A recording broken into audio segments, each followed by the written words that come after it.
Welcome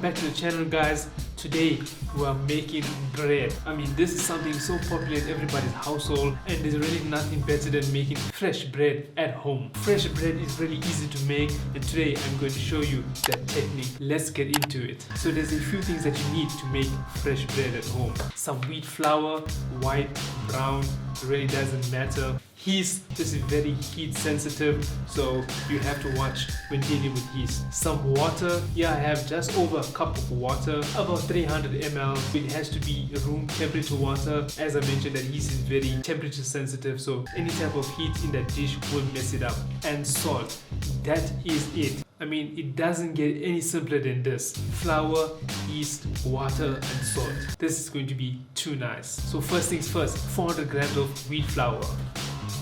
That's 250 ml going in.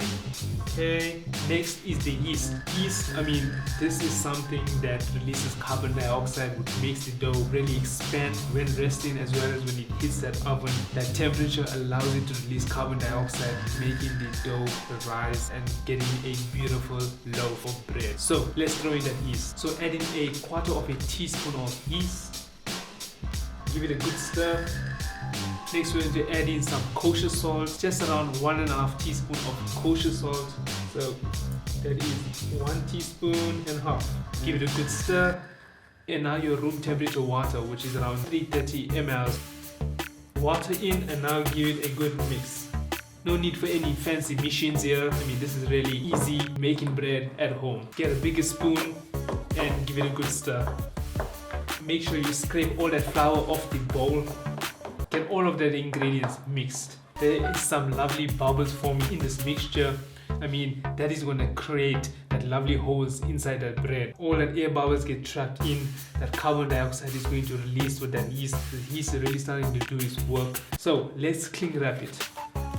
Now it is nicely cling wrapped, and now it's going to sit at room temperature for around 12 hours before we put this in the oven. I'm going to be using a cast iron pot. This is a Dutch oven, which is going to be perfect for that bread. I'm going to get a nice roundish kind of loaf. That is what I'm going for. You can shape it however you want. Different types of loaf pans, doesn't really matter. This here is really the magic. So I will see you in 12 hours time. The next day. So it has been around 15 to 16 hours of resting the dough at room temperature. As you can see, it kind of doubled in size, and that is exactly what we want. So let's have a look. So when I made the first part of this video, before letting it rest, I noticed that the dough was just a little bit wet. So all I've done was added in additional 100 grams of wheat flour, because you do not want to work with a sticky dough. So as you can see, you have those nice bubbles on the inside. Has that nice yeast smell, and this is the magic right here. Let's transfer this onto a flour bed. As you can see, those gluten strands. Let's form our round bread. A little bit of kneading just to get that shape. Try not to get too much flour into the dough, just to prevent that stickiness is sufficient enough. Shape it into the type of loaf that you want. And now I need to let this rest for around 2 hours. Now that you have your shape, grab some parchment paper or baking paper. Give it a little bit more shape. Just let this sit for around 2 hours before it goes into the oven. Get in a nice damp cloth. See you in 2 hours. 3:28 a.m. So it has been 2 hours that this dough has been resting. Let's have a look. As you can see, it got a little bit larger. Now we preheat our cast iron pan. If you're using a normal loaf tray or one of those baking trays that you use to cook bread in, then you can just throw it into that tray and throw it into the oven. Just want to cut this paper so that it fits in this cast iron pan.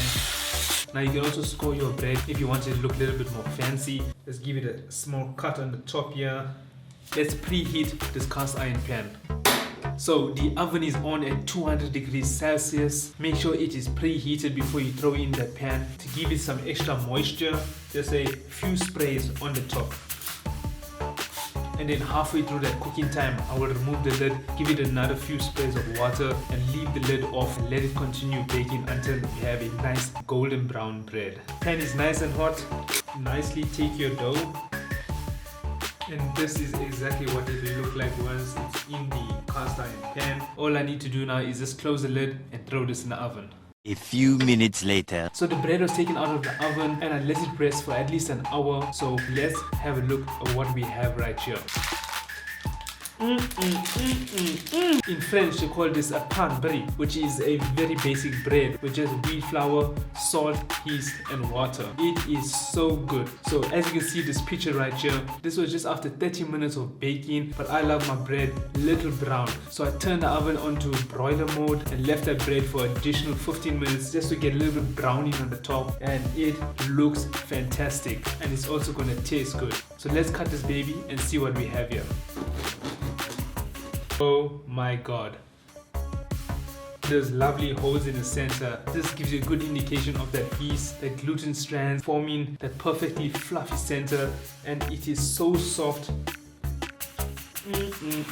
and so good. I mean, come on, it doesn't get better than this. Now let's have a taste, shall we? Put some butter on this. Bon appetit.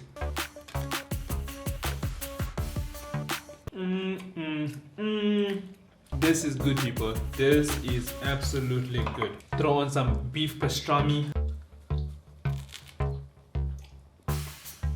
And now my favorite test.